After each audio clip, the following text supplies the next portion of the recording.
pasaremos a nuestra primer conferencia magistral titulada Normativa y Planeación para la Vida Urbana. Esta ponencia busca abordar el tema de hacer una ciudad más amable, social y ambientalmente a través de la implementación de iniciativas ciudadanas con incidencia política. ¿Cómo podemos organizarnos y qué prácticas actuales podemos implementar? Donde nos acompañarán los ponentes magistrales.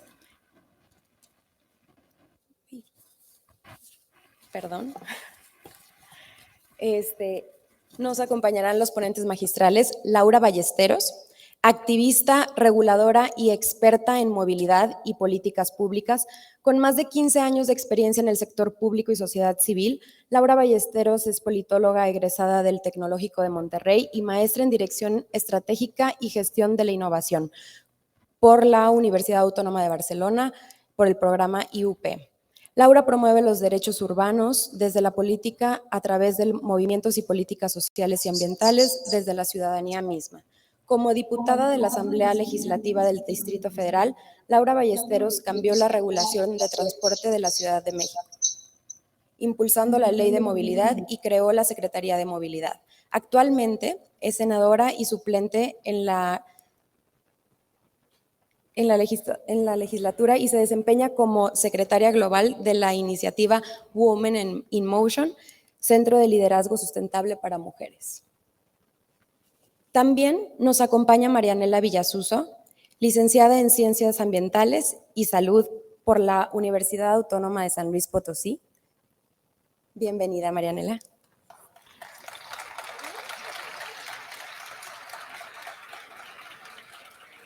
Ella tiene una maestría en Desarrollo Sostenible por la Universidad de Sussex en el Reino Unido. En el 2022 fundó Revolta y una consultoría especializada en innovación para el desarrollo sostenible. Es coordinadora nacional de Jóvenes en Movimiento, ex vicepresidenta de Responsabilidad Social de Jóvenes Coparmex Nacional y expresidenta de Jóvenes Coparmex en el estado de San Luis Potosí. Se ha capacitado en diversos diplomados de impacto ambiental, políticas públicas y sustentabilidad y ha trabajado de la mano del sector público y privado como consultora en proyectos en maestría energética, manejo integral de residuos, planeación y desarrollo urbano, conservación de áreas naturales protegidas y salud ambiental. Y por último, como nuestro tercer ponente, tenemos a Luis González Lozano. Adelante, Luis, bienvenido.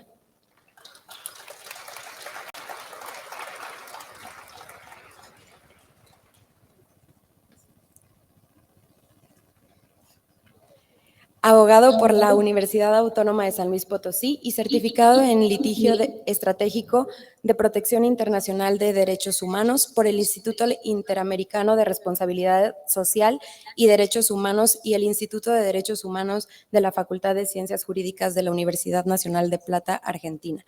Diplomado en Derecho y Gestión Ambiental por la UNAM, exconsejero propietario de la Comisión Estatal de Derechos Humanos, máster en Derecho Constitucional y Amparo por la Universidad Autónoma de San Luis Potosí, máster en Derecho Fiscal por la Universidad de Guanajuato y máster en Derecho Procesal Laboral por el Centro de Estudios de Posgrado.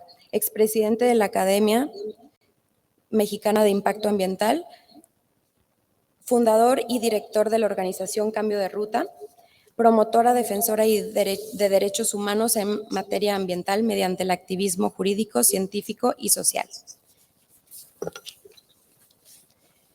Y tenemos también a la doctora Alma Cataño, que estará fungiendo como moderador de esta mesa, de esta conferencia magistral.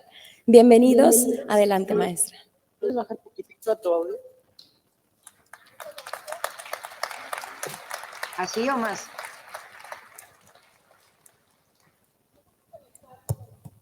Yo de repente escucho, pero luego no lo que está pasando. Sí, vamos a iniciar con Laura, si nos quieres platicar. Les hago el comentario. Ella nos está acompañando desde Berlín. Por sus actividades, pues no estará aquí presente y pues vamos a hacer el enlace a través de este. Entonces, Laura, te escuchamos, muy amable.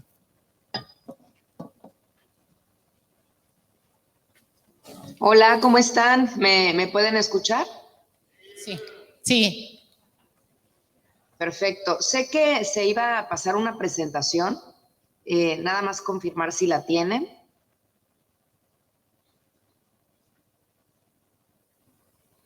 Y, Anor, ¿me la pueden poner también aquí para que yo la vea en el Zoom? ¿Cómo lo tenían pensado? Ajá, ok. Bueno, en lo que vamos resolviendo los temas logísticos, primero quiero agradecer la invitación a los organizadores, Carla, todo su equipo. De verdad que me siento muy honrada que me inviten a compartir con este panel de expertos, todos de primera.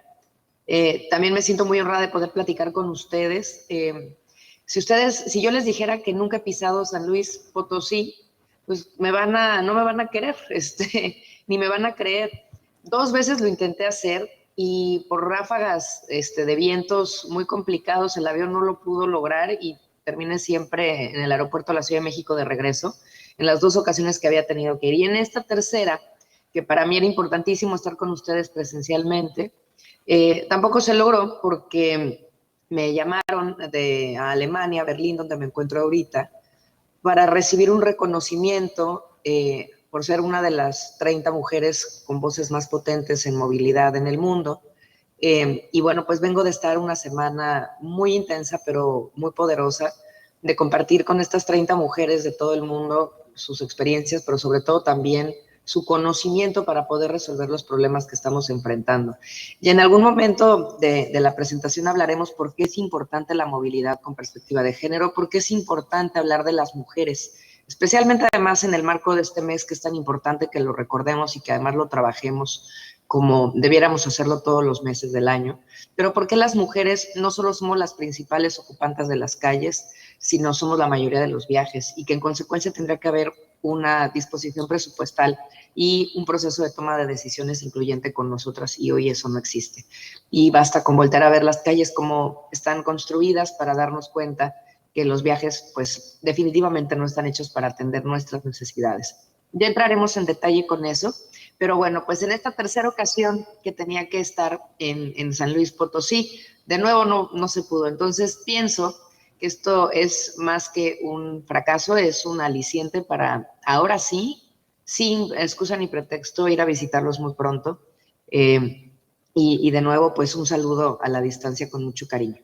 Si les parece, podemos ir empezando con un recorrido sobre lo que es la movilidad en la Ciudad de México. Para mí es importante ejemplificarlo así por 2 razones. Primero, porque es la ciudad en donde me ha tocado desarrollar mayor experiencia en materia de implementaciones, no así en cambios institucionales, los cuales y regulatorios, los cuales también logramos en Monterrey, pero en materia de infraestructura y en materia también de evaluación de la misma, hubo más tiempo para poderlo estudiar y para poderlo implementar.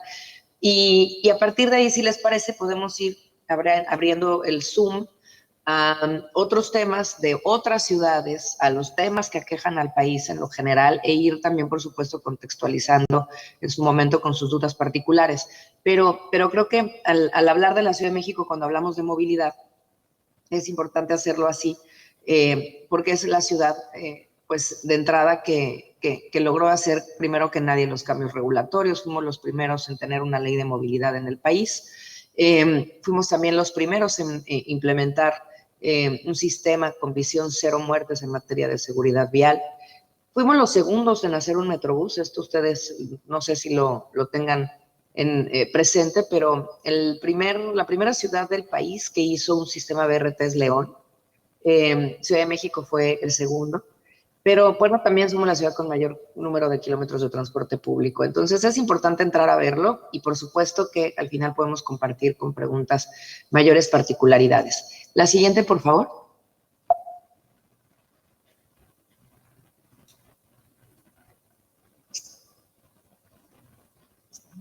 Bueno, rápidamente, a través de esta fotografía lo que quiero expresarles es un vistazo a la Ciudad de México, que algunos de ustedes, si no es que la mayoría la conocen, pero es una ciudad que se ha permitido cambiar a lo largo del tiempo, que a pesar de que parecía estar condenada a la expansión incontenible de la mancha urbana y a lo gris que esto representaba, obviamente también a la orientación al uso excesivo del automóvil por esta disposición espacial del territorio urbano, pues se ha resistido a caer de fondo en ser una ciudad que no tenga futuro. Y se ha resistido porque siempre han habido esfuerzos en cada una de las administraciones que me antecedieron en su momento, con funcionarios y campeones muy específicos, con la sociedad civil organizada. Siempre han habido esfuerzos para poder construir el futuro de la ciudad. Y estamos hablando de un futuro donde el espacio público sea prioritario. Esta foto es importante porque podemos observar la Alameda de la Ciudad de México, la cual fue rescatada en el sexenio de Marcelo Ebrard, como una de las prioridades para embellecer el espacio público. La Ciudad de México, justo en ese sexenio, en esa administración, estrenó la institución que se llama Autoridad del Espacio Público. Y esta lo que se encargó desde entonces y hasta la fecha. Bueno, ahora me parece que la administración actual la desapareció, pero todavía hasta la administración anterior, su papel, su trabajo, era encargarse de reverdecer el espacio público, de dignificarlo, de hacerlo accesible e incluyente para todos.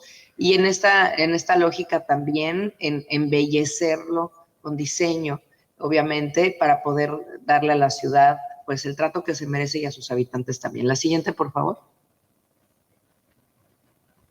Y bueno, obviamente en movilidad también se hicieron muchos esfuerzos. La Ciudad de México, como saben, también pues es el centro financiero del país y pues tiene muchas caras. Tiene esta cara del espacio público, tiene esta cara de las redes gigantes del transporte público, tiene esta cara también del centro cultural, pero por supuesto esta cara del centro financiero del país. La siguiente, por favor.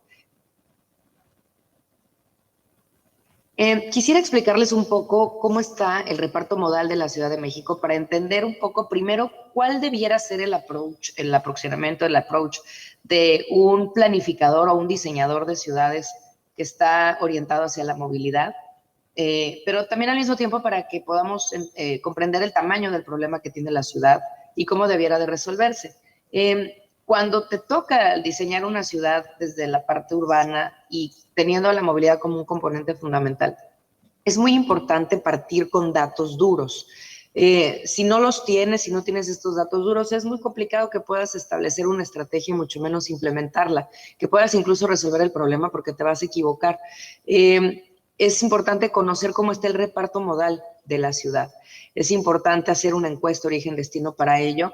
Antes había pues todo un protocolo muy serio, muy rígido, de hacerlo a través de la UNAM y con la ayuda del INEGI, y entonces se aplican un montón de encuestas y nos tardamos 6 meses. Y, es decir, esa es la manera antigua y tradicional de hacerlo. Nosotros hicimos la encuesta 2017, que son estos datos que están viendo ustedes aquí. La última encuesta que había tenido la Ciudad de México databa del 2007, también en la administración de Marcelo Ebrard. Por eso era importante remasterizarla, ¿no? Hacer una nueva y partir, obviamente, de lo que hoy estaba pasando o en aquel momento estaba pasando en la Ciudad de México. Pero ahora hay mucha tecnología para hacerlo dinámico, con recolección de datos a través de teléfonos celulares. Incluso se puede hacer no solo en tiempo real, sino diario, estar teniendo una medición distinta y estar haciendo comparativos de las implementaciones que estás haciendo, si están teniendo éxito o no. Entonces, creo que hoy es un muy buen momento, estamos viviendo una muy buena época para tener información cada vez más precisa, más rápida, datos más rápidos, georreferenciados, que nos permitan ser mucho más precisos en lo que queremos hacer con la ciudad y darle a la gente resultados con mucha más rapidez también. Miren, la Ciudad de México tiene 20.1 millones de habitantes si contamos a la zona metropolitana. Es importante hacerlo. De hecho, de las 72 zonas metropolitanas que tiene que tiene el país, las 74, perdón, es importante siempre tomar en cuenta su zona metropolitana porque las fronteras solamente existen para los políticos. La realidad es que para las personas que habitamos el territorio no existen las fronteras, vivimos de un lado, trabajamos del otro, vamos a la escuela al otro, la familia está en el otro. Entonces, estas zonas metropolitanas cada vez más tienen que ser tomadas en esta perspectiva colectiva, que los datos estén orientados a medir el movimiento de la zona como tal y que entonces podamos darle una respuesta a los problemas de no solamente quienes viven ahí, sino quienes también transitan. Y esto es fundamental. La ciudad es de quien la visita, de quien la camina, de quien la rueda y la transita, y no nada más de quienes tenemos una casa ahí. Entonces, pues se toman en cuenta los 20 millones de habitantes, son 8.8 en la Ciudad de México nada más. Y esta encuesta lo que nos arroja es lo siguiente: hay un 45% de usuarios de transporte público. Esto puede ser una sorpresa porque en comparación solamente hay un 21% de usuarios de automóvil. Se pensaría que en la Ciudad de México todo el mundo tiene coche, que es la ciudad cochista por excelencia, que tenemos 5.5 millones de habitantes, de autos, solamente con una tasa de ocupación de 1.5 personas por automóvil. Esto es el drama de la Ciudad de México y de prácticamente todas las ciudades mexicanas. La tasa de ocupación es una persona por auto. ¿Cómo no va a haber tráfico? Evidentemente no hemos aprendido a hacer un uso racional del mismo, y no solo no hemos aprendido, no queremos hacerlo. Hay una resistencia muy importante, no solo en la comunidad, especialmente en los tomadores de decisiones. Tienen de pronto mentalidades mucho más viejas que no están entrenadas a pensar en el futuro y a la sostenibilidad. Hoy no es sostenible moverse en automóvil, por mucho que lo amen, necesitamos tener cambios. Tenemos un 32% de movilidad a pie. Esto es también, en su momento fue un dato impactante para todos los habitantes, para la opinión pública, para los tomadores de decisiones, porque no podían creer que donde menos se pone recursos, que es para la gente que camina y que usa transporte público, que es más del 75%, pues es donde está la mayoría de la ciudad en sus habitantes, y para los del coche, pues donde se pone el 74% de los recursos de infraestructura, pues solamente se estaba atendiendo el 21%. Y un viajes de 2% en bicicleta. Esto es una buena noticia porque creció con respecto al 2007, que eran 1%. 10 años después se duplicó, parece poco, pero con los volúmenes de la Ciudad de México es mucho. Se duplica, y esto es gracias a la infraestructura y a las políticas ciclistas que se impulsaron en los últimos años. La siguiente, por favor. Fíjense, antes de que le cambien, este dato también es muy importante, porque sé que en este foro habemos personas que no solo nos dedicamos a la movilidad, sino también al urbanismo. El 42% de la superficie de los desarrollos urbanos de la Ciudad de México está dedicado a los estacionamientos. El 42%. ¿Qué quiere decir esto? Que estamos construyendo ciudades y casas y desarrollos para que vivan nuestros coches. Y el resto de las personas, pues nos podemos fregar, ¿verdad? Porque no se está orientando el espacio para esto. Va a llegar un momento que vamos a tener que salirnos de nuestras casas si queremos seguir guardando más coches, porque ya no caben. O sea, ya más superficie no se les puede dar, al contrario, se les tiene que quitar. Esa es una de las razones por las cuales también durante mi periodo como funcionaria hicimos la nueva norma de estacionamientos de la Ciudad de México, en donde cambiamos máximos por mínimos, y así empezar a cambiar el chip también del desarrollo urbano y de los constructores. La siguiente, por favor. Y de los consumidores, evidentemente. ¿Cómo transformar las ciudades? Hemos tenido ya a lo largo de este tiempo que tengo de experiencia, en su momento en la Ciudad de México y ahora en Monterrey hasta hace unas semanas, pues hay una fórmula que nos ha funcionado muy bien, ¿no? Que es una fórmula que plantea, primero, a través del cambio, ¿no?, de legislativo y administrativo. Es importante construir el marco normativo y regulatorio que nos pueda garantizar el mediano y el largo plazo de estas medidas, porque si nosotros nos vamos, porque eso es lo único cierto que tenemos, es que no vamos a estar para siempre en el puesto, que esto persista, y que si llega después un gobernante que no esté de acuerdo con las políticas sostenibles, pues se friega, porque la ley ya lo dice y tendría que cambiar la ley y pasarlo por el Congreso, y eso le va a implicar un costo político, y va a ser además un trabajo político que a mucha gente le da flojera hacer, así que es importante amarrarlo con el normativo. Hay que crear las instituciones para que lo hagan, hay que crear la capacidad institucional. No se trata de que venga una persona con muchas ganas, energía y iluminada para que haga los cambios y después ¿qué? O sea, necesitas crear un espacio con un equipo profesional, crear la capacidad institucional para la ciudad, para que de aquí a la posteridad se dediquen a hacerlo y cada vez se profesionalicen más y cada vez se actualicen más y cada vez hagan un mejor trabajo, pero eso tiene que suceder. Lo hicimos en la Ciudad de México, creamos la Secretaría de Movilidad, lo hicimos en Monterrey, creamos la Secretaría de Desarrollo Urbano Sostenible con una dirección específica de movilidad por primera vez en la historia de Monterrey. Número 2, instrumentos, ¿no? Tienes que tener tus instrumentos, tienes de planeación y de regulación, tienes que generar la política pública con la que vas a avanzar a corto, mediano y largo plazo, con indicadores, con metas, con objetivos muy claros. Normalmente, y lo que se hizo en su momento en la Ciudad de México y lo que se está trabajando ahorita, lo dejé caminado en Monterrey, es tener un plan integral de movilidad y un plan integral de seguridad vial, al menos para poder atender las distintas vertientes. Y la tercera clave de las transformaciones de las ciudades es la implementación. O sea, tú tienes que, como dicen los gringos, walk the talk, y tienes que ir a invertir donde estás haciendo la regulación, tienes que ir a invertir donde estás haciendo los discursos, tienes que ir a hacer infraestructura, porque en realidad lo que cambia la cultura de la movilidad es la infraestructura crea cultura, soy 100% infraestructuralista, a mí cada vez que vienen con el cuento de que la educación vial, que la cultura y que hay que educar a la gente, me da mucha flojera porque son visiones muy conservadoras. Lo que tenemos que hacer es ir y cambiar la calle, y la calle es la que le va a enseñar a la gente con su infraestructura cómo usarla y cómo viene la nueva normalidad, la nueva cultura de la movilidad, si le damos espacio a todas las personas.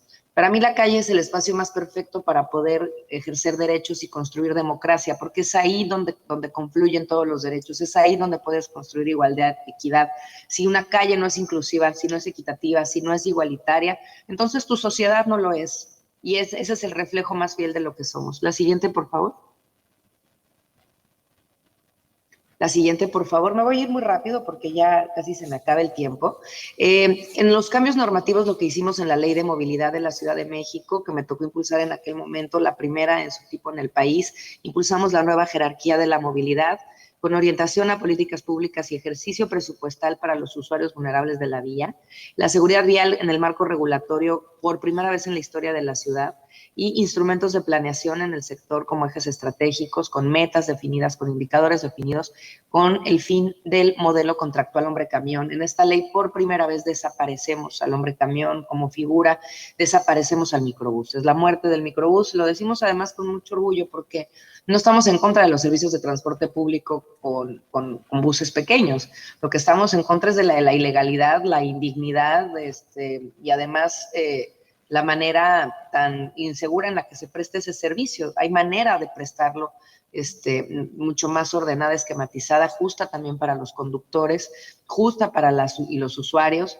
Esto es a través, por ejemplo, de las conversiones a corredores BRT, que es un caso exitoso de cómo puedes ir sacando de circulación estos vehículos, comprar buses dignos, sostenibles, verdes, eléctricos, con una especie de asociación empresarial digna para los propios transportistas. Es importante dignificar el transporte público desde el usuario hasta el conductor. Ya basta que los conductores del transporte público o los dueños del transporte público sean usados nada más con fines políticos y electorales de los gobernantes y de quienes quieren hacer campañas. Necesitamos devolverle la seguridad a los usuarios y esto pasa por la dignificación de toda la cadena. La siguiente, por favor. Fue un proceso de gobierno abierto. Nosotros instalamos por primera vez un proceso de parlamento abierto con la Ley de Movilidad de la Ciudad de México. Esto no había pasado antes, ahora ya es por ley. Antes no estábamos obligados y nosotros entendimos en su momento, yo como integrante de la Comisión de Movilidad que impulsé el proceso, como diputada, había que abrirlo, había que presentar un punto de partida, sí, pero a partir de eso, dialogarlo, hablarlo. Estuvieron todos los actores representados en la ciudad ahí, empresarios, activistas, académicos. A veces digo hasta de broma que hasta el gobierno estuvo ahí sentado porque nosotros éramos minoría en el gobierno perredista de aquel entonces, no nos querían mucho, pero pues estaban obligados porque lo que estaba sucediendo en movilidad estaba sucediendo ahí. Y venía ya de muchos esfuerzos previos para poder hacer una ley. En 3 legislaturas se había intentado y no se había logrado. La siguiente, por favor. La siguiente, por favor. Pues los instrumentos de movilidad, la siguiente que les había comentado, por favor, la siguiente, que es el de integral de movilidad y el de seguridad vial, son los proyectos de política pública, es donde está perfectamente estipulado qué es lo que vas a hacer y cómo lo vas a hacer. La siguiente, por favor. Y que además se tenga la claridad de cómo hacerlo, aunque no hayas estado en el arranque de la administración, si entraste a la mitad o si viene otro gobierno, que sepan que esa es la llave maestra, porque lo tienes que hacer a mediano plazo, cuando menos. Impulsamos, entre otras cosas, también en cambios regulatorios el reglamento de tránsito con las 8 conductas que salvan vidas. Esto de acuerdo a las recomendaciones de la OMS. Está clarísimo qué es lo que tienes que hacer para salvar vidas y eso no debería de haber una cosa más importante en un gobierno que eso. Y es inaceptable hoy que la gente salga a trabajar, a la escuela, que lleve a sus familiares y que tenga hoy la garantía de todo menos de regresar viva o sin lesiones. Eso es inaceptable. Y así fuera una sola persona la que estuviera perdiendo la vida en las calles al año, al día o lo que fuera, es inaceptable. Tenemos que tender a cero, por eso la visión cero muertes, por eso las medidas, por eso me comprometí tanto con esta causa a la que estoy entregada. Y en la Ciudad de México, entre otras cosas, logramos disminuir las muertes viales en un porcentaje muy importante. Ahora se los compartiré.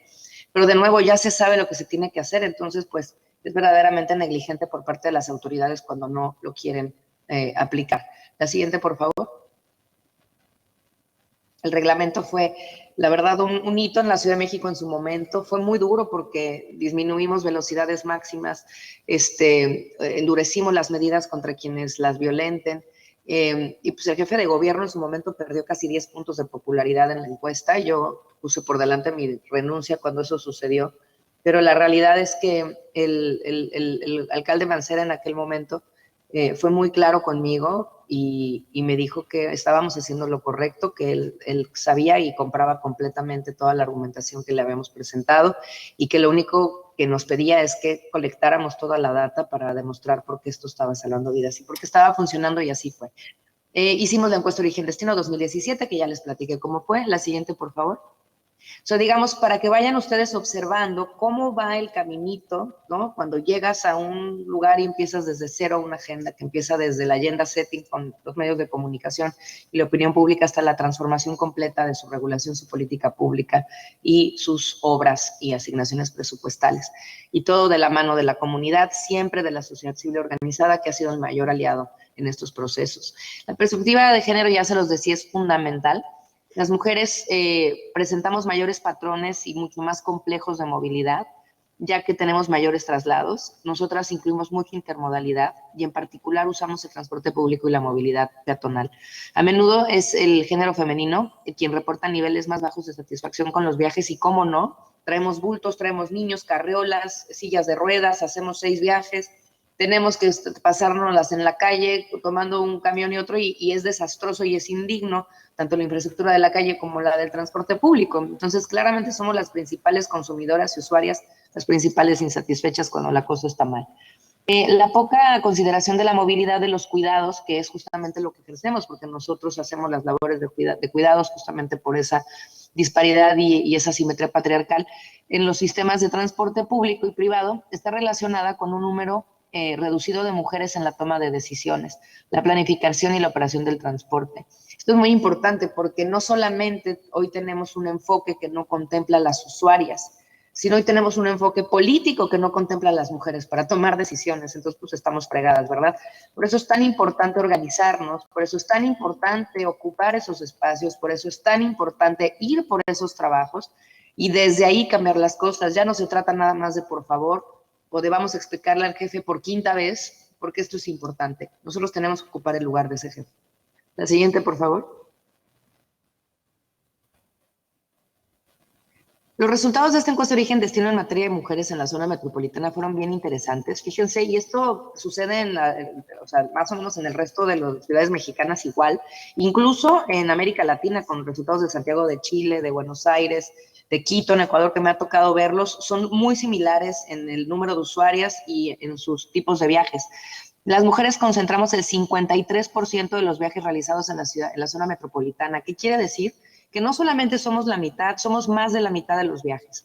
7.91 millones de mujeres realizamos viajes diarios, 3.950.000 son en transporte público, esto es casi el 65%, o sea, la mayoría de los viajes están en transporte público, de los que realizamos. Realizamos entre 3 y 6 recorridos diarios que tienen como objetivo acompañar o adquirir bienes y servicios, y las mujeres estamos más expuestas a la calle porque pasamos mucho más tiempo en ella. Entonces, si hay inseguridad, pues por eso la violencia, los feminicidios, los hostigamientos, somos las primeras en recibirlo y de nuevo también por este sistema violento con el que los hombres tienden a relacionarse con nosotras y con los demás. La siguiente, por favor.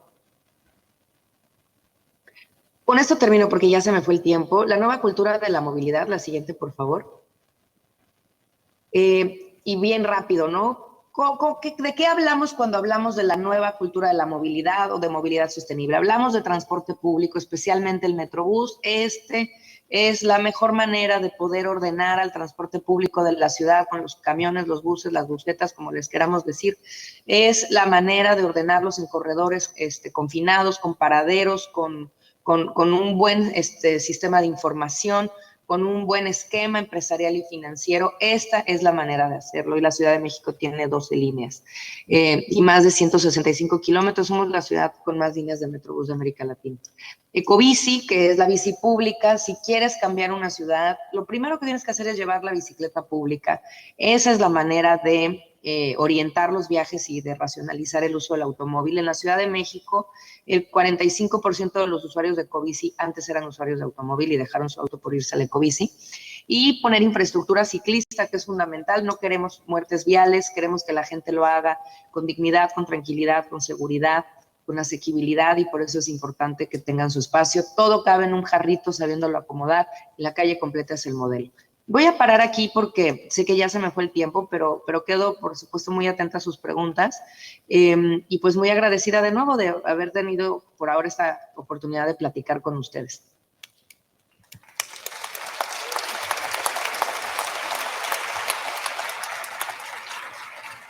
Muchas gracias, Laura. Quedamos al pendiente. Vamos a dar paso a nuestra siguiente ponente, la licenciada Marianela. Por ahí te estaremos siguiendo en línea, ¿sí? Gracias, Laura. Adelante, Marianela. Hola a todos, buen día. Pues muy contenta de estar aquí. La verdad es que este foro, desde que me platicaron de la primera idea de llevarlo a cabo hace pues prácticamente ya como un año, ya no sé, un poquito más, pues de entrada me pareció algo único en San Luis y algo súper importante para nosotros como ciudadanos y para los expertos en el tema de desarrollo urbano, de movilidad, de ordenamiento territorial y de ordenamiento ecológico. Y creo que Luis tampoco me va a dejar mentir, porque él lleva pues un poco más de años que yo viendo cómo la sociedad civil en San Luis Potosí se ha organizado para algunos temas. Casi siempre se organiza cuando, les digo yo, tenemos el agua al cuello con las problemáticas ambientales, sociales, urbanas. Y lo que estamos haciendo hoy cambia mucho esta dinámica, porque de entrada pues es la ciudadanía en conjunto con la academia y los expertos los que están proponiendo las soluciones. No estamos nomás en un foro donde nos vengan a escuchar y luego cada quien se vaya a su casa y ahí quedó, sino que están tallereando, abriendo el espacio público, apropiándose de la ciudad y analizando de forma muy contextualizada pues todas estas problemáticas. Entonces la verdad es que felicitar a todos los organizadores. Me da todavía más gusto ver pues que es gente de mi generación que está tomando las riendas de las problemáticas y que no se está esperando a que le den permiso para hacer las cosas. Y por supuesto que felicitar a la universidad por todo el acompañamiento y el apoyo que ha tenido con los chavos y el equipo organizador. Es sumamente importante y de verdad creo que pues es lo que se necesita, ¿no? Estar impulsando todas estas generaciones. Así es, vamos a pedirle que si ponen la presentación de la compañera. Me voy a parar poquito para poderla ver, y luego también porque como que ahí sentada tiesa se me empieza a ir la onda. Entonces, yo les voy a hablar un poquito de una temática un poco más general, de lo que tiene que ver con normativa, de lo que tiene que ver con planeación, cómo estos conceptos pueden estar muy relacionados, pero cómo los hemos disociado. Y este tipo de disociación nos ha ocasionado también muchas de las problemáticas urbanas que tenemos en San Luis Potosí.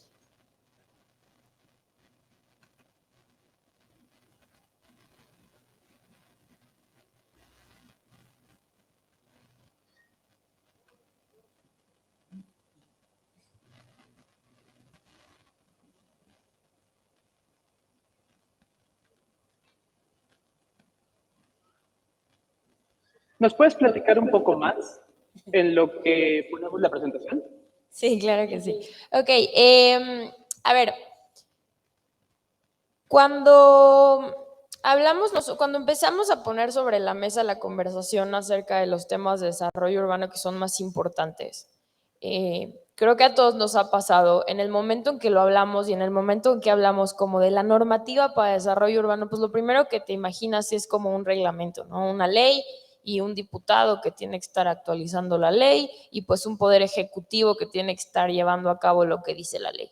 Y se nos olvida que la realidad es que esta normativa Pues uno, en San Luis Potosí tuvo muchísimos años sin actualizarse. Si la memoria no me falla, fueron 18 años sin un nuevo ordenamiento territorial y un plan de desarrollo urbano actualizado.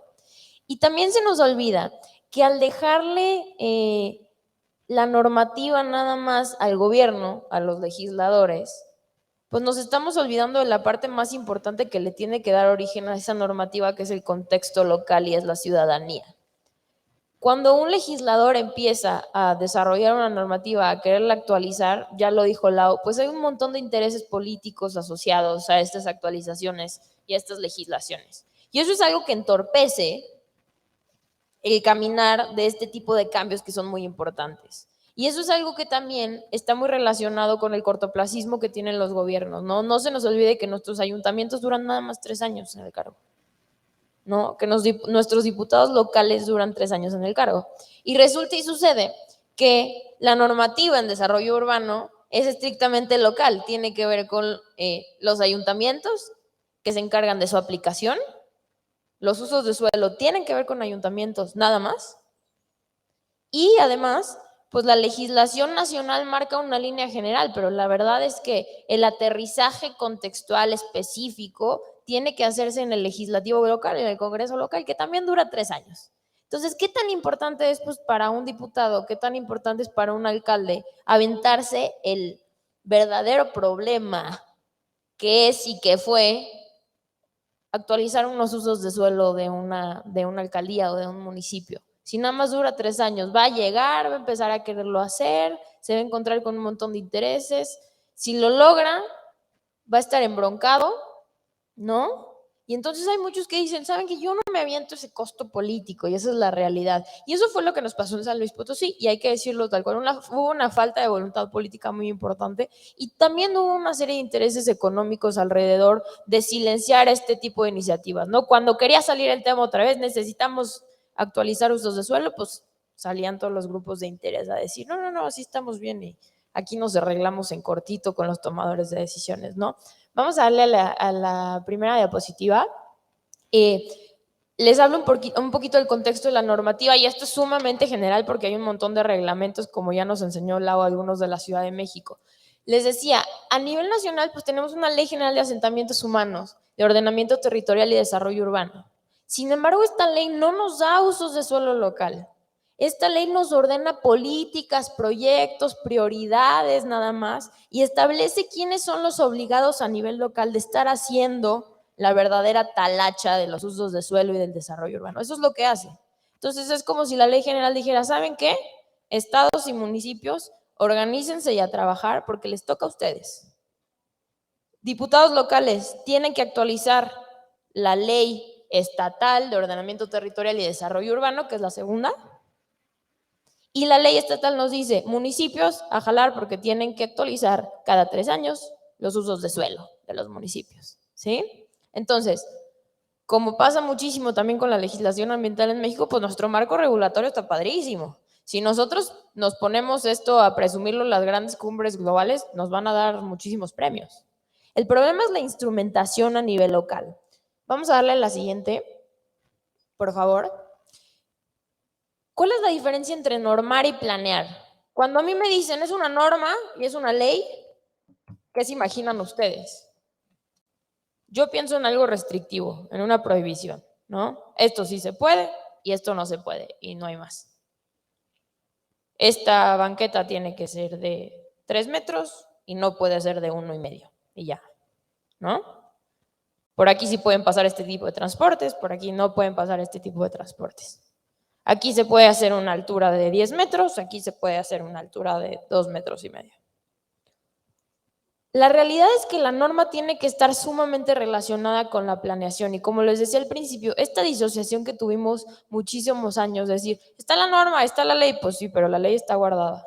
Y los esquemas de planeación no están instrumentados o no estuvieron instrumentados mucho tiempo, fue lo que nos, a mi parecer, lo que nos ocasionó pues un crecimiento sumamente desordenado en el contexto urbano de San Luis Potosí y en la zona metropolitana.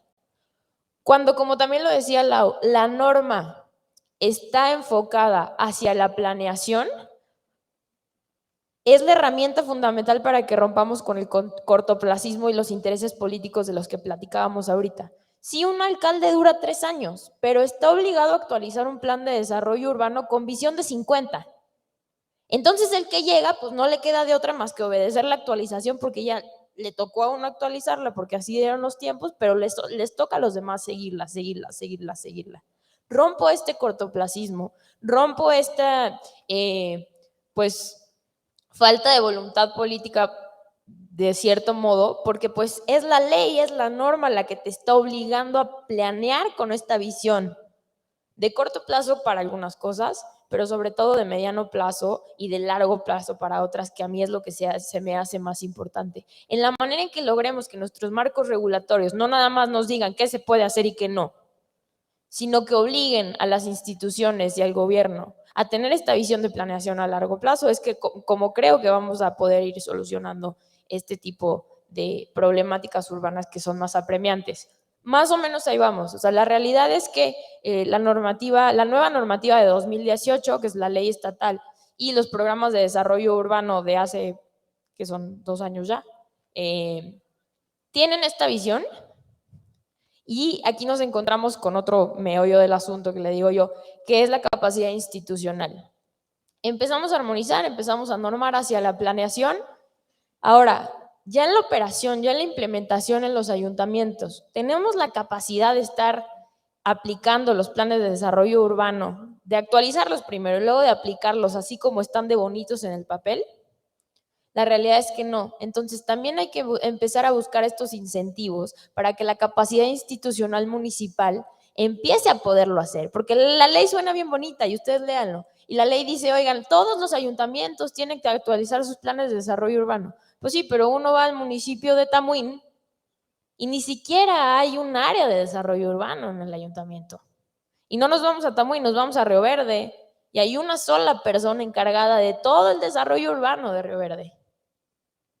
Y nos vamos a la capital de San Luis Potosí, donde tendríamos que tener el gran departamento de planeación y de desarrollo urbano, y nos encontramos con una incapacidad institucional brutal, una corrupción brutal y un entorpecimiento de los procesos que aquí son donde tendrían que estar funcionando de primera manera, ¿no? Entonces, en el papel queda bien padre, pero la realidad es que el aterrizaje es muchísimo más complejo que lo que dice la ley, ¿no? Entonces, le vamos a dar a la que sigue, porfis. ¿Por qué es importante la planeación urbana con esta visión de futuro, de largo plazo? Pues primero porque tiene como estrategia central la protección de recursos naturales. Y una vez más, cuando separamos la protección de los recursos naturales de la vida urbana y de la calidad de vida de los habitantes de las ciudades, caemos en un grave problema. No se nos olvide que todos respiramos, que todos necesitamos tomar agua limpia y que todos necesitamos alimentos de calidad. Y la problemática urbana, el desorden urbano, ha creado una serie de problemas ambientales que repercuten directamente en la calidad del aire, en la calidad del agua y en toda esta, todas estas necesidades básicas de cada uno de los seres humanos, ¿no? Otra cosa muy importante que a veces se nos olvida es que la planeación nos ayuda mucho también a eficientizar el uso de los recursos, no nada más de los recursos económicos, sino de los recursos humanos. Hay veces que tenemos un gran potencial humano para estar ordenando las ciudades o para trabajar en dinámicas sociales, pero no lo ocupamos.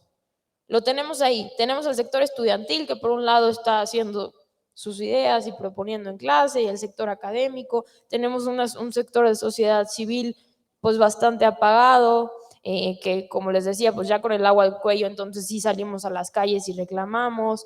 Tenemos diversos recursos que creo que en la manera en que podamos empezar a trabajar en colectivo sobre un solo esquema de planeación, como lo estamos empezando a hacer con este foro, entonces podemos estar utilizando esos recursos. Y otra parte sumamente importante pues es la parte económica.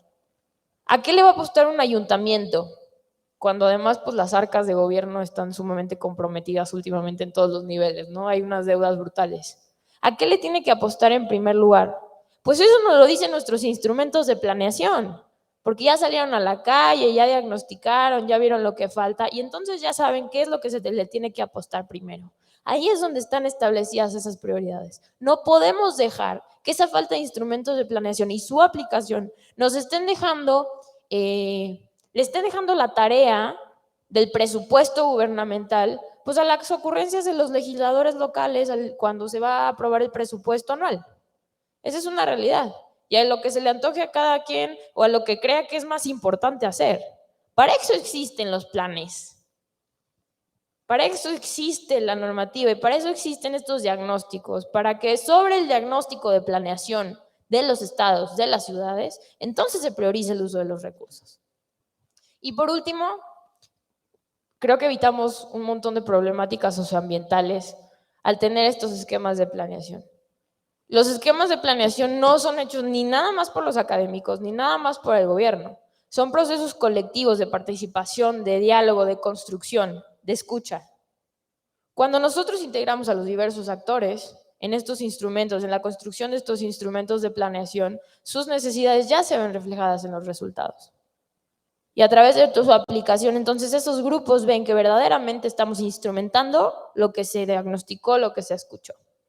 Y podemos evitar crisis sociales como las que hemos tenido en la ciudad de San Luis Potosí en los últimos años, que han sido verdaderamente importantes y que no son nada más que una manifestación del hartazgo de problemas acumulados durante muchísimos años. A la que sigue, porfa. Le damos a la que sigue.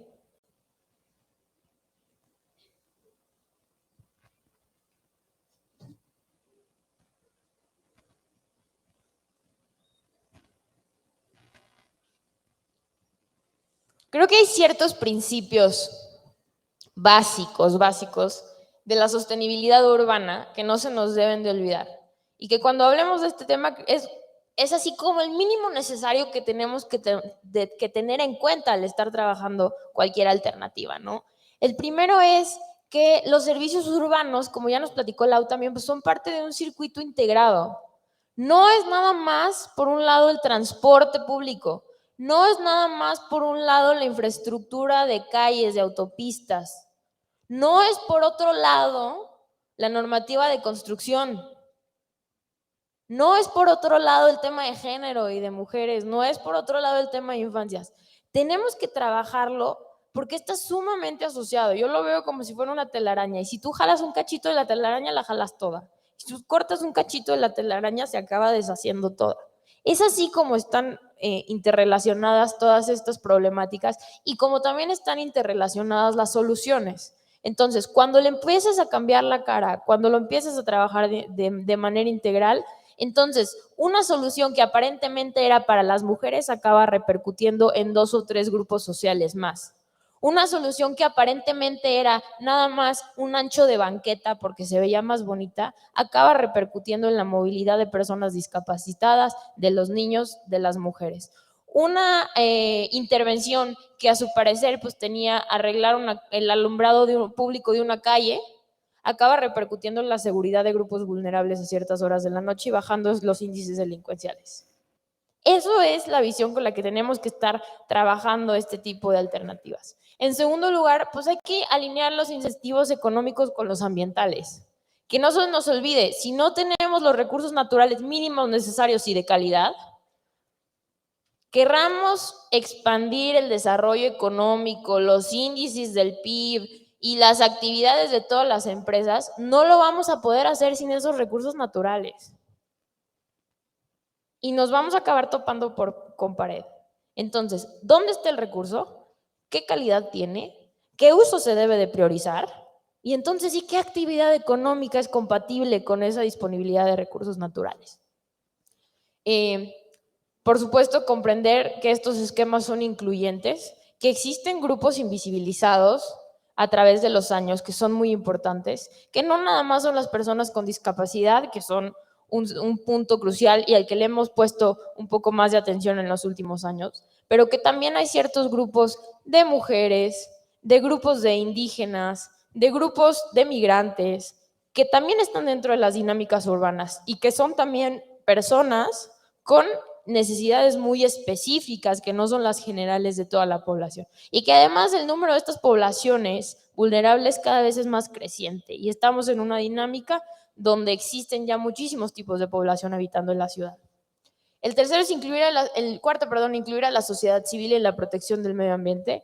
Debemos de dejar de pensar que esta es una tarea nada más del gobierno y empezar a actuar en colectivo y empezar a defender nuestros recursos naturales. Somos súper buenos para subir una foto a Twitter cuando alguien corta un árbol, a mí me encanta.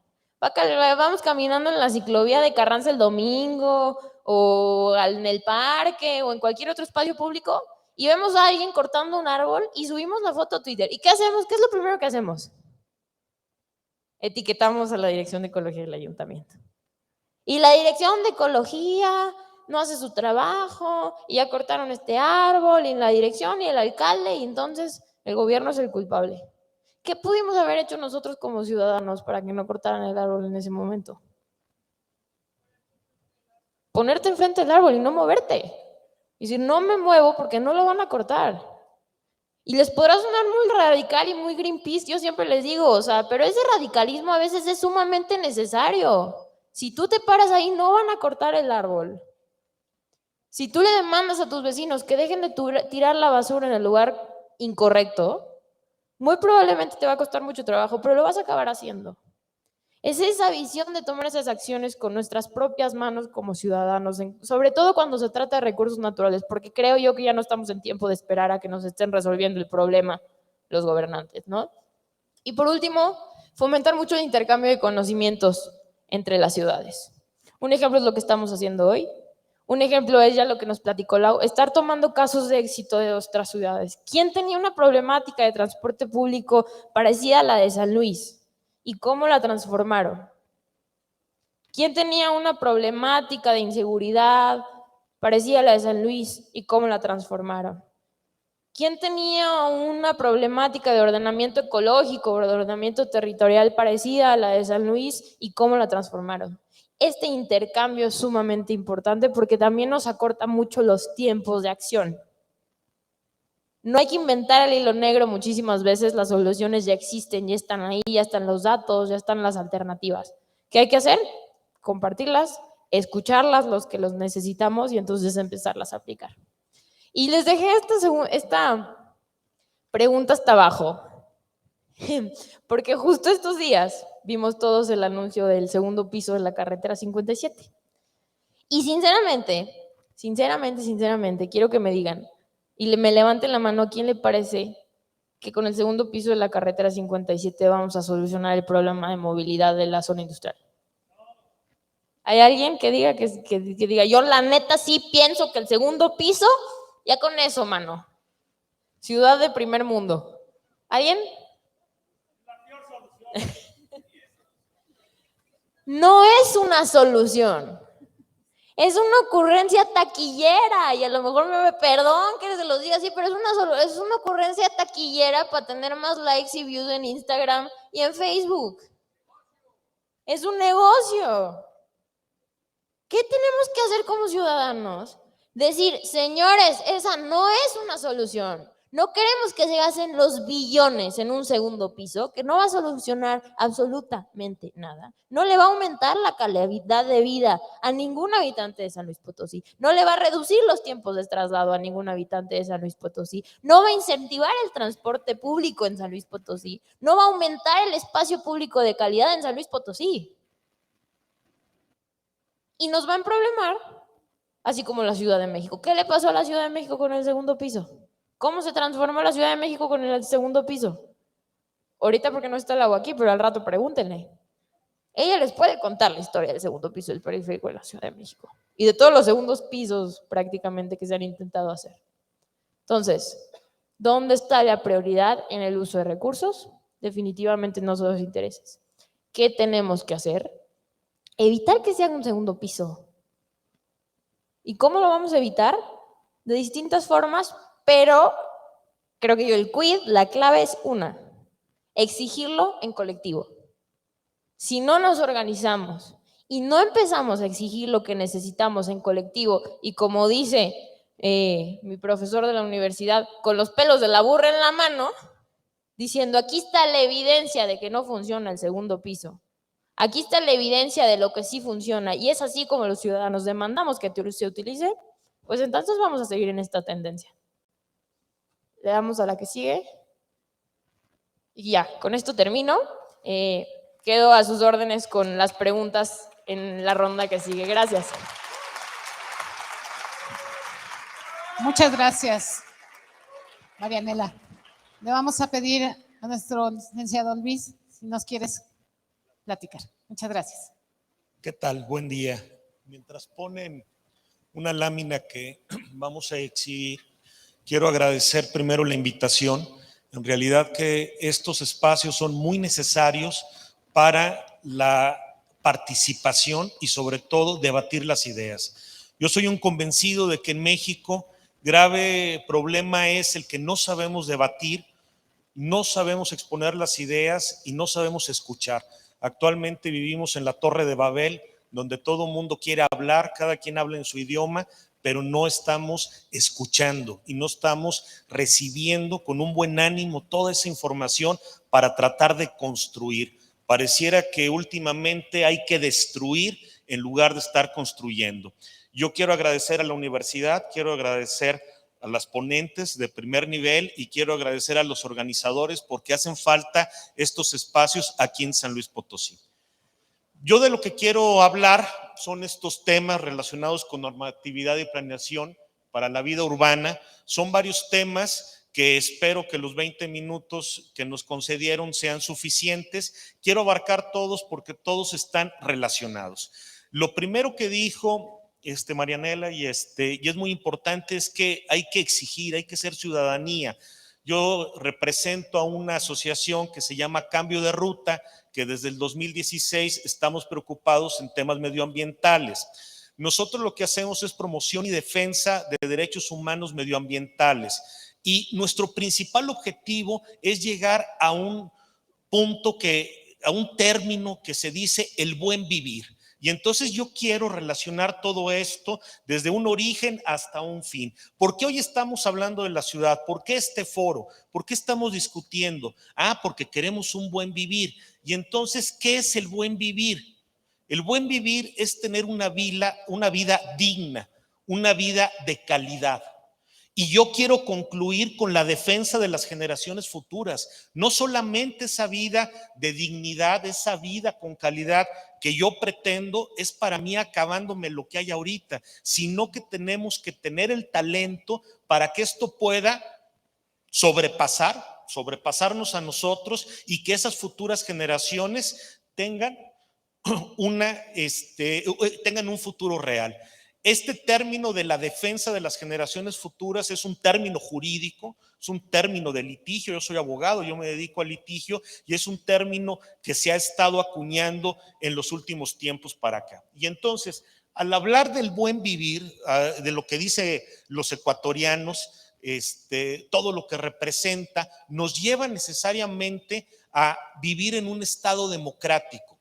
Pero yo quiero definir la democracia no en el sentido jurídico o en el sentido político, sino en ese sistema de vida que nos dice la Constitución, en donde hay un mejoramiento del pueblo. Nosotros tenemos que hacer todas nuestras actividades para mejorar en esa colectividad. Es decir, quitarnos esa careta de habitantes del planeta y convertirnos en ciudadanos de San Luis Potosí que estamos interesados en lo que está ocurriendo a nuestro alrededor. ¿Y esto cómo se logra? Ahorita expusieron muy bien el tema de la normatividad. Yo voy a hablar también al respecto, pero creo que antes de establecer la normatividad hay que hablar del derecho a la ciudad.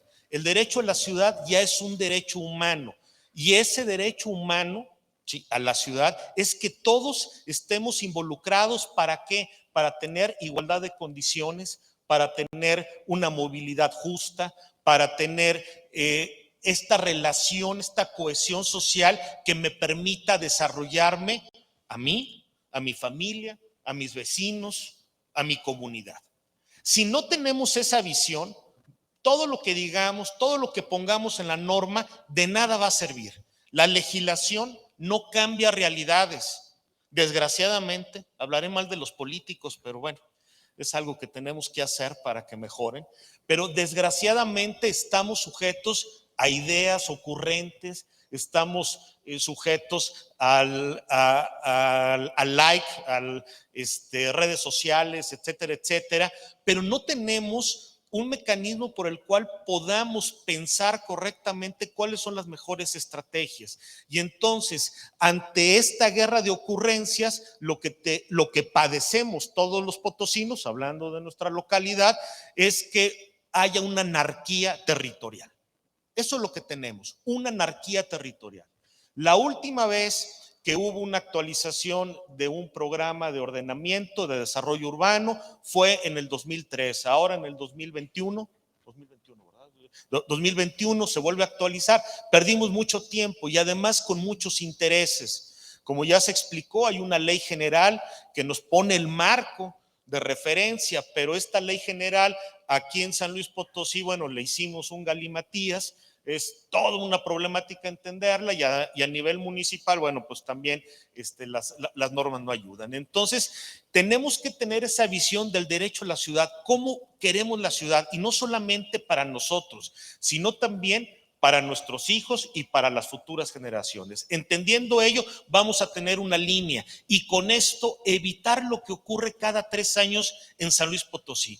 Pareciera que se reinventa la ciudad cada 3 años. Y el Estado cada 6 años. Y esto es fatal. Debemos de tener una planeación a 50 años. Identificado entonces el derecho a la ciudad, el buen vivir, el derecho a la ciudad, yo les invito a que revisen el Acuerdo de Escazú. Este es un tratado obligatorio para México. Tiene que ver con medio ambiente. Pero la participación ciudadana es muy importante, la transparencia y la información. Acuérdense que actualmente los gobiernos no son muy aliados de la rendición de cuentas y de la transparencia, más bien como que no les gusta. Pero nosotros los ciudadanos tenemos ese derecho y en el Acuerdo de Escazú se dice que cualquier proyecto productivo en el cual se toque medio ambiente, van a ser todos, ¿sí? Debe de existir la participación ciudadana. Tenemos políticos que no les gusta la participación ciudadana o bien la simulan, pero la participación ciudadana es muy importante. Y entonces, teniendo esos tres, el buen vivir, el derecho a la ciudad y el Acuerdo de Escazú, combinado, hacemos un mix donde vamos a poder afirmar el desarrollo económico, social y ambiental. Sí se puede, sí pueden convivir. Yo los invito a que vean cómo en San Francisco, cómo en Bilbao, cómo en Chile, cómo en Costa Rica han logrado combinar todo esto. Oye, pero la actividad del hombre siempre va a dañar el medio ambiente. Claro, lo va a dañar. Lo que tenemos que encontrar, y la fórmula será el cómo minimizar, cómo mitigar, cómo compensar ello para que entonces sigamos a otro tema, sustentabilidad, que nos debe llevar a algo ya más ideal, la sostenibilidad. En México, nuestra Constitución habla de la sustentabilidad. A nivel mundial se habla de la sostenibilidad. Hay que irnos por el tema sostenibilidad porque con si lo entendemos correctamente, todas las políticas públicas, todas las estrategias gubernamentales nos tienen que llevar a garantizar a esas futuras generaciones que van a tener por lo menos lo mínimo que yo gocé. Y este principio se llama el principio de intergeneracionalidad. Es decir, tenemos una obligación con esas generaciones. Estos principios de desarrollo sostenible que los podemos encontrar es el principio 10 de la Declaración de Río de 1992, hay que traerlos a la discusión y hay que traerlos en el día a día, pero de una forma real. ¿Por qué? Porque yo les hablé como de la parte académica, de la parte doctrinaria. ¿Y qué tenemos en la realidad? Lo que tenemos en la realidad es que hay una normativa que está hiperregulada. Yo siempre he dicho, el que hace la ley hace la trampa. ¿Por qué? Porque hay interés de nuestros congresistas, de nuestros políticos, de generar trampas en la normatividad. Y para hacer una actividad que a nosotros los ciudadanos de a pie nos parece tan sencilla, tenemos que cumplir 25 normas. Y una es igual a la otra y la otra le cambia poquito y la que sigue contradice a todas las demás, pero usted tiene que cumplir todas. ¿Por qué esto? Porque eso genera control, genera dinero, genera corrupción. Actualmente hay una hiperregulación en lo que se refiere al ordenamiento territorial y al desarrollo urbano y al medio ambiente también. Esto está mal. México no tiene un problema de leyes, leyes hay muchísimas, tiene un problema de impunidad, de falta de cumplimiento de la norma. Y entonces lo que necesitamos actualmente es una armonización legislativa, una armonización para que todas las normas tengan una consecuencia lógica y que entonces no se obligue a tener que estar repitiendo y cumpliendo normas que no tienen sentido, que no nos llevan a nada, que se repiten o bien que se contradicen.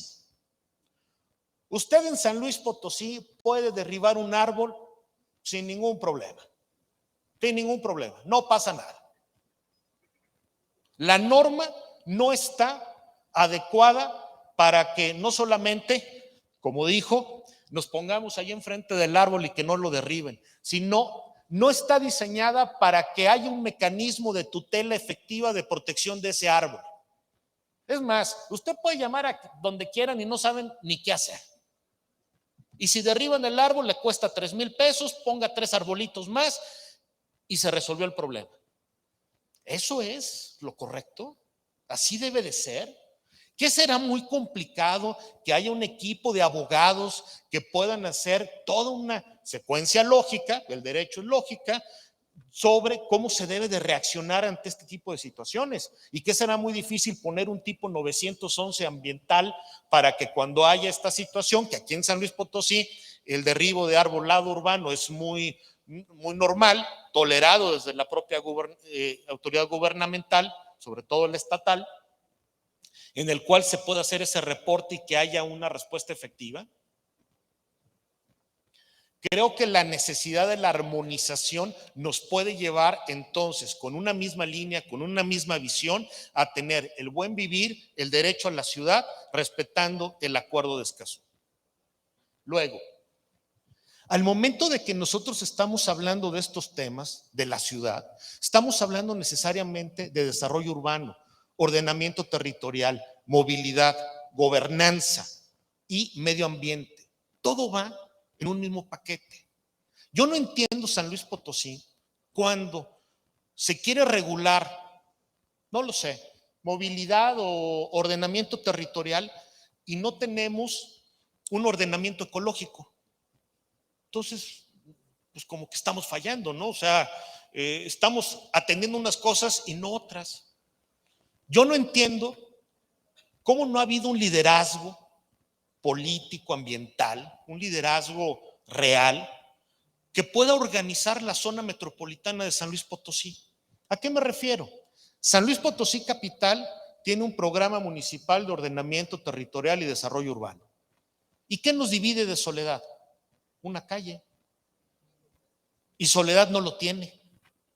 Bueno, y San Luis Potosí tiene, zona metropolitana, tiene 6 municipios conurbados.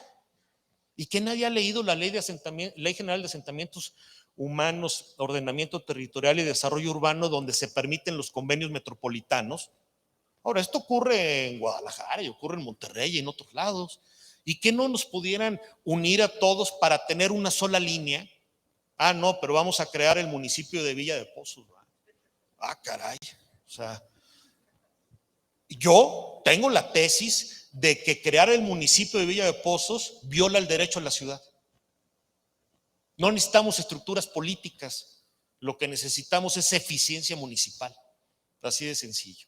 Y entonces, todo esto lo debemos de poner en la mesa de la discusión, pero cuando invitan a los ciudadanos a discutir estos temas, ojo, cuando los invitan, porque normalmente no hay estas invitaciones, pero cuando los invita el gobierno que corresponda, se habla aisladamente del desarrollo urbano, pero no se habla de la movilidad. San Luis tiene un grave problema de movilidad que no se va a resolver con un segundo piso. Bueno, hay cosas que yo no entiendo. Abrieron la vía alterna, empezó la vía alterna con todas las consecuencias que ustedes quieran y ahorita ya se va a dejar ahí para hacer segundos pisos. Bueno, que no se puede discutir todo. Yo digo que un tema de gobierno siempre debe estar la economía, siempre debe estar la seguridad pública, que todo el mundo sabemos que también es un gran tema, y que el medio ambiente, el ordenamiento territorial y demás no debe estar también ahí, pero no. Pareciera que hay un divorcio, que sí lo hay, entre ciudad y gobierno.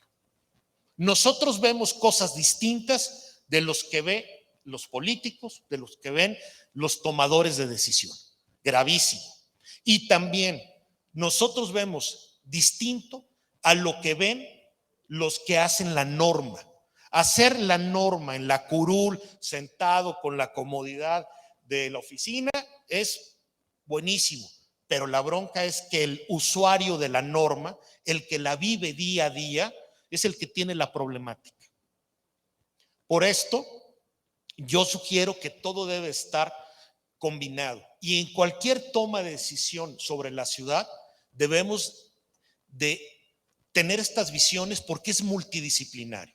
Y les cuento aquí una anécdota de Cambio de Ruta. Cambio de Ruta empezó con un activismo jurídico. El activismo jurídico se da porque, bueno, somos un grupo de abogados y lo que hacíamos era identificar la norma con el incumplimiento por parte de la autoridad o la omisión o la falta de, para que entonces generar jurídicamente un cruce y que se pueda dar una consecuencia.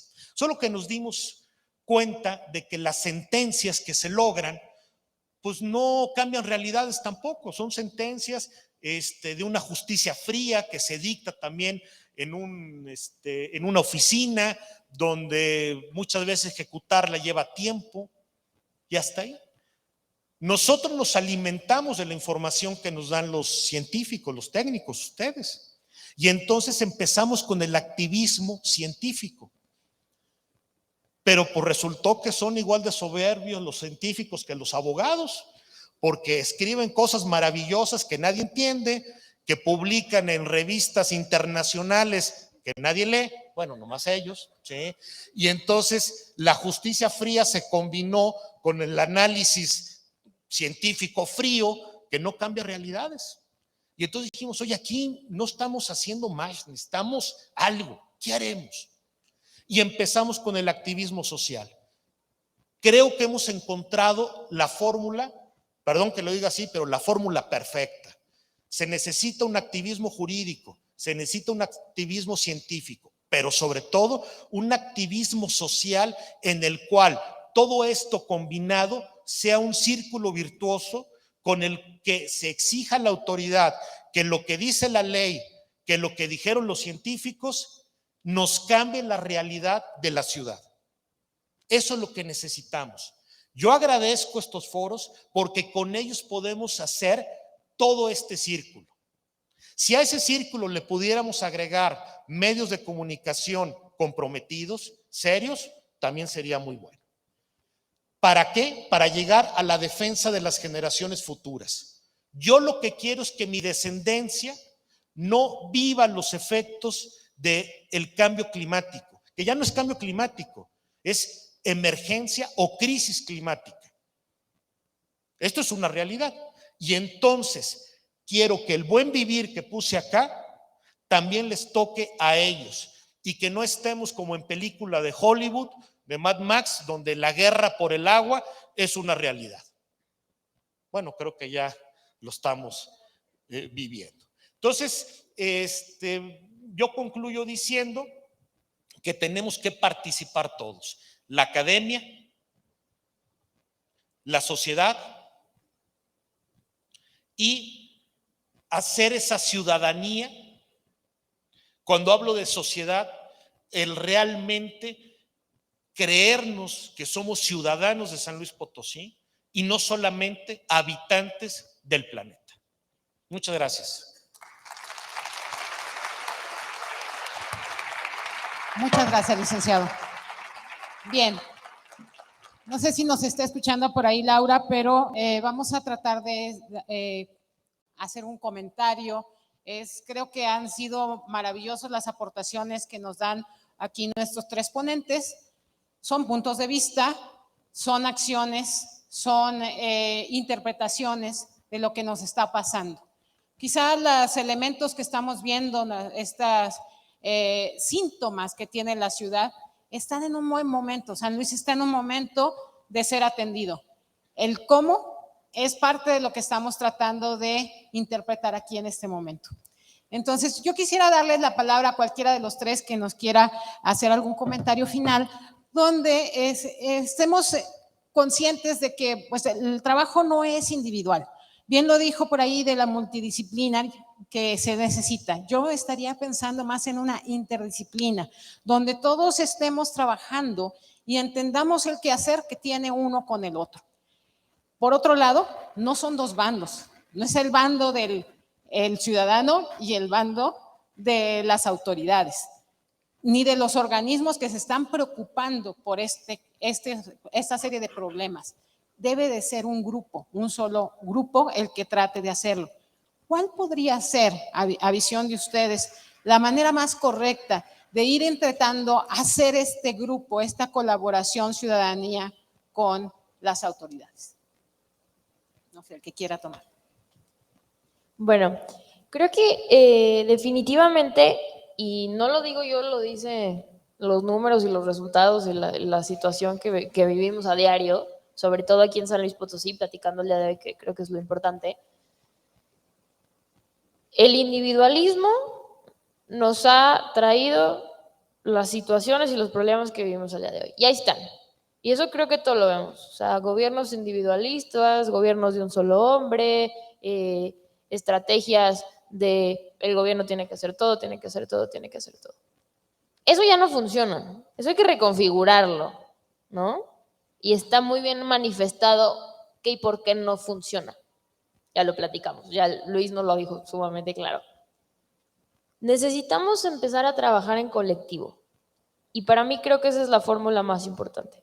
¿Qué significa trabajar en colectivo? Que hay una transversalidad, no nada más una interdisciplina. Yo le agregaría una transversalidad en los trabajos. Que puedan trabajar las generaciones jóvenes de expertos con las generaciones de expertos de generaciones más arriba.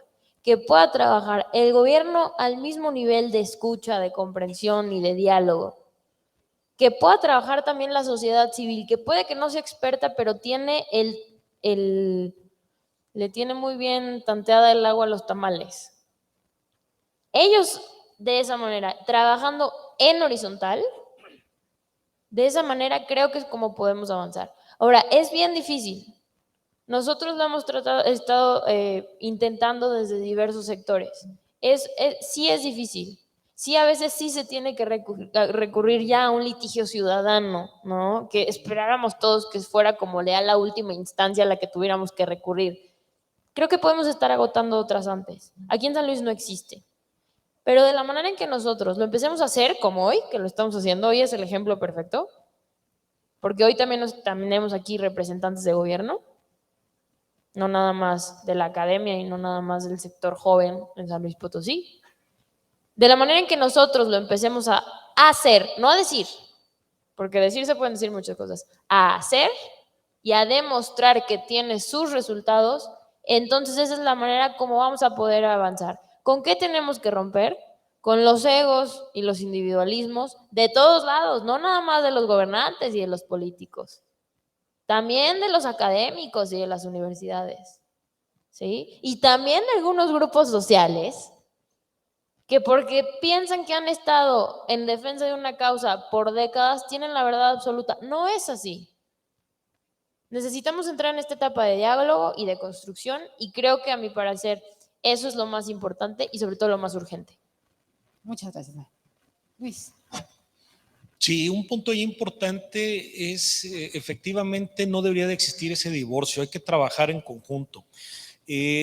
Una problemática que yo visualizo es la indolencia de la sociedad, la indolencia del ciudadano, del habitante, yo le digo. porque no se preocupa por las cosas públicas.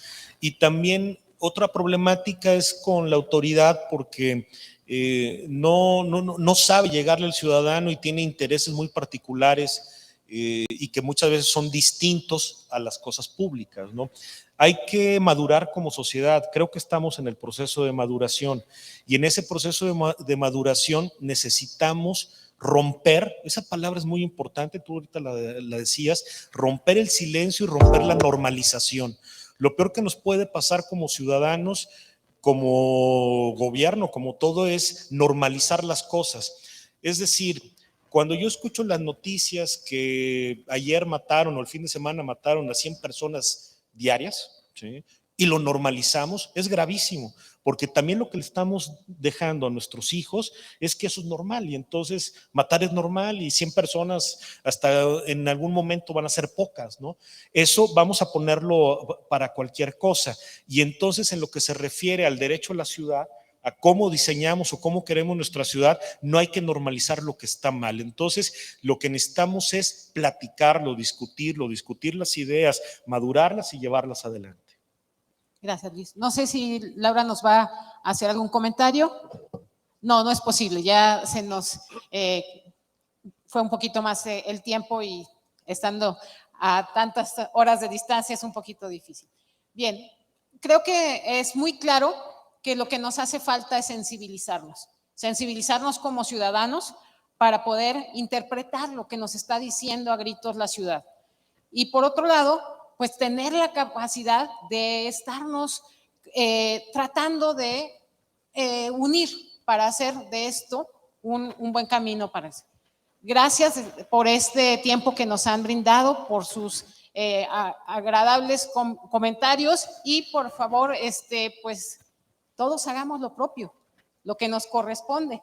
Si tenemos que hacer algo por nuestro vecino, por nuestra ciudad, por nuestra colonia, y bueno, ojalá que nuestras autoridades se den cuenta que estamos creciendo como ciudad y que ya no somos San Luis, somos una unión de varios municipios que tenemos que trabajar de manera metropolitana y tomar acciones un poco más colaborativas.